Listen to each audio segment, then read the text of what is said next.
और हमारे में सेंचुरी लगाने का दम है, अब लगाएंगे।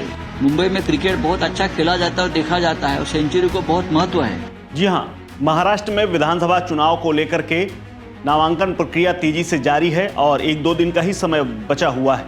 लेकिन इस वक्त सत्तारूढ़ गठबंधन महायुति हो या फिर विपक्ष में एमवीए, दोनों में सीट शेयरिंग को लेकर माथापच्ची जारी है। इसी बीच में सबकी नजर है एमवीए पर।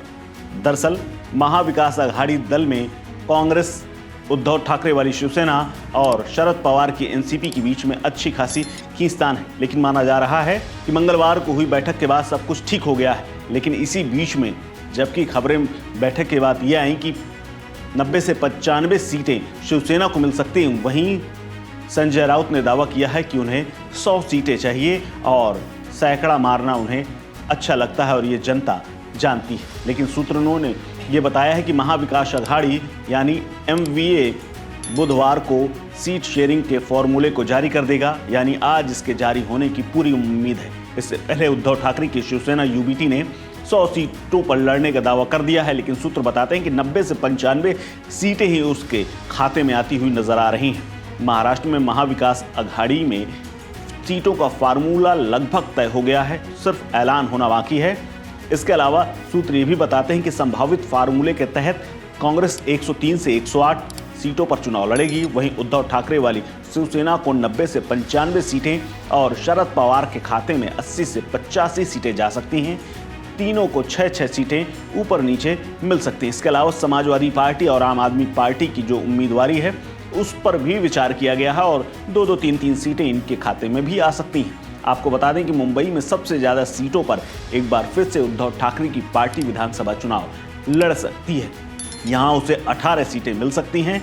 इसके अलावा कांग्रेस को 14 सीटें मुंबई की और शरद पवार की पार्टी एनसीपी को 2 सीटें, समाजवादी पार्टी और आम आदमी पार्टी को भी 1-1 सीट मुंबई रीजन से मिल सकती है।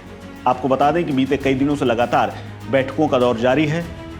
पार्टी लगातार कांग्रेस के साथ संपर्क में है, लेकिन उद्धव ठाकरे के पहले जब प्रदेश की कांग्रेस के साथ बातचीत चल रही थी तब बात नहीं बनी। तब उसके बाद केंद्र से नेता भेजे गए। थोराट ने इस पूरी डील को तय कराया है और माना जा रहा है कि इसको फाइनल कर लिया गया है। जो 20-30 सीटों पर जो पेच फंसा हुआ था उसको लेकर के धीरे धीरे अब बात बनती हुई नजर आ रही है और उम्मीद है कि आज दे दिया जाएगा। इसका फैसला भी जनता के सामने आ जाएगा कि कौन कितनी सीटों पर लड़ेगा। आपको बता दें कि लोकसभा चुनाव में एमवीए में उद्धव ठाकरे को सबसे ज्यादा सीटें 21 मिली थी। 21 पर चुनाव लड़ा था लेकिन उन्हें 9 ही मिली थी, जीती यानी 9 थी। इसके अलावा दूसरे नंबर पर कांग्रेस थी, तीसरे नंबर पर एनसीपी थी। हालांकि इस बार विधानसभा चुनाव में कांग्रेस ज्यादा सीटें लेने में कामयाब होती दिख रही है। दरअसल इस आंकड़े को इसलिए भी बढ़ाया गया है क्योंकि लोकसभा चुनाव के दौरान एमवीए में कांग्रेस का प्रदर्शन अच्छा था। उसने 13 सीट हासिल की थी। उद्धव ठाकरे को 9 सीटें मिली थी, जबकि शरद पवार के खाते में 8 सीटें गई थी। अब देखना है कि आज के फैसले के बाद क्या आगे निर्णय निकलता है, क्योंकि प्रत्याशियों को उम्मीद है कि उनकी लिस्ट जल्द से जल्द आ जाएगी और उनकी फेवरेट सीट उन्हें मिल जाएगी। हालांकि कई जगह पहले से ही बात सामने आ रही है कि टिकट मिलता हुआ न देख करके कई जगह पार्टी के नेताओं पर रोष का भी माहौल देखा जा रहा है। इस खबर में फिलहाल इतना ही। अपडेट्स के लिए बने रहिए वन इंडिया हिंदी के साथ। नमस्कार।